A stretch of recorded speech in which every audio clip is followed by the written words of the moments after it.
Lisa Reppert versus Leon Brown.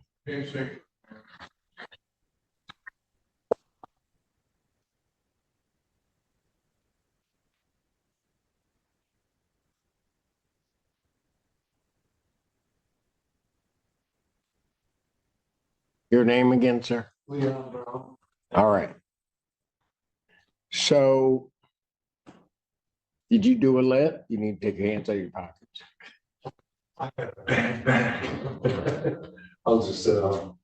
Your Honor, I have had a second thought. I don't wanna go back. It makes me sick. I'm sick from being around these people after what I've been through. I just want to get this over with, get going. All right. It's simple. Got it. So as to possession, It's good over. whatever's there, okay, we can do that. Now, there's a money claim also. Go ahead, Mr. Frank.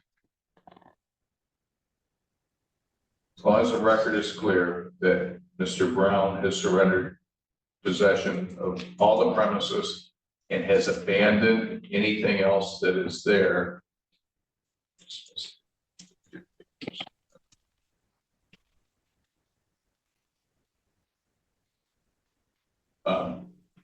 We can dismiss once that record's made, we can dismiss the entire case without prejudice, and Ms. Reppert will assess her damages and decide whether to proceed in small claims or pursue him in a general civil action. All right.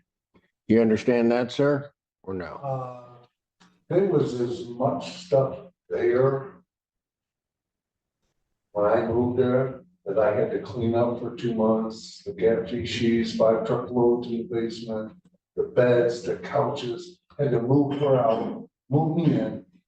I think we're even. Let's just go. It's over. There's no damages. This is extortion. Sir. All right, let's break this apart. Excuse me. You are giving up possession of the premises, correct? I have. All right, and that would include the entirety of the leased premises. Whatever you were there, okay. Yes. And that any property that's there, you're giving up any claim to any property that was Yes. left there, correct? Yes. Is that right? Yes. Okay. Is there anything you do not understand about that surrender of possession of the premises? No. Okay, all right.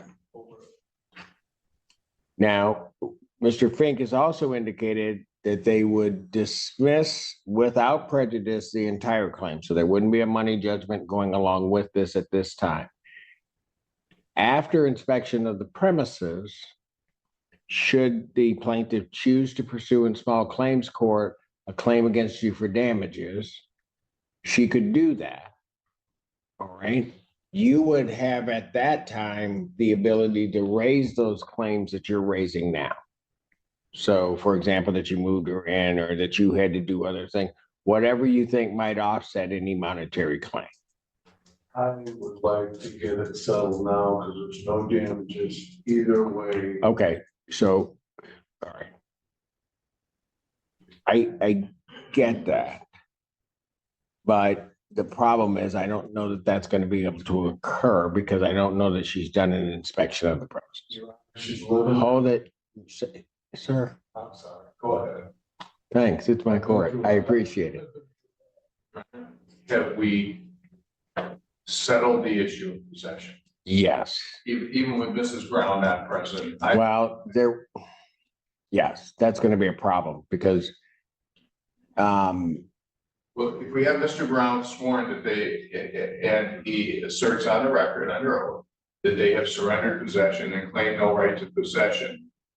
And then the next part is, let's give the plaintiff 30 days or 45 days to amend the complaint, give them time to answer, and then you keep jurisdiction and we'll just come back on this money claim, or we would, if we decide not to amend the complaint, submit a motion to dismiss. But that way, he doesn't have to worry about something hanging over his head, whether it's going to happen. And we can just keep proceeding with this case. all right. I didn't want to do that, but it sounds like he would be more comfortable just proceeding. Well, think that's what he wants to do, actually. I think he wants to end it, but he wants to end it without, well, let me ask this. Are you living in the premises? No, sir. You're not, okay. Yes, She was there last night, house wide open with her dogs, all okay, there. I was doing your, all right. Y'all know too much about each other, first thing. Sir, raise your right hand. Do you solemnly swear or affirm testimony you're about to give will be the truth, whole truth, and nothing but the truth, so help you God? Yes, sir. All right.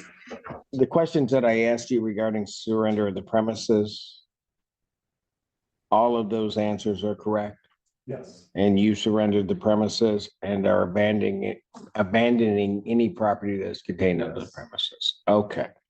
With reference to Melinda, she has also no longer residing in those premises, is to your understanding? yes.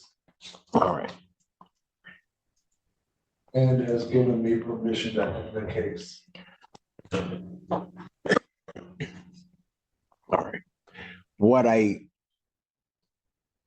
Are we gonna do this by way of a conditional dismissal, or how are we doing this? My original thought was we just dismiss the case without prejudice. Got it. I see what you're saying. And then if this Robert decides to pursue a collection case, frankly, I think it's unlikely that it's cost effective to retain me to do the collection. That should she do? Okay, But if she does, she won't be prejudiced. got it. Okay. Did you understand that part, sir? So here's what's happening. Here's what would happen if we read this. This case would be dismissed, which is what you want. Subject to one thing. Should Ms. Reppert decide that she wishes to pursue a claim for money damages, either for damages, for whatever, okay? And certainly you may disagree with that. She would have the right to do that. And me also. You would have a right to assert any defenses or assert any claim. But as for this case would be dismissed without prejudice, understanding that you and your wife have given up possession of the premises. That would work for you? Yes.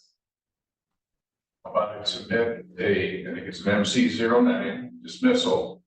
Under the 7-day rule, it includes a line that says the conditional, the conditions defendants have surrendered possession without prejudice.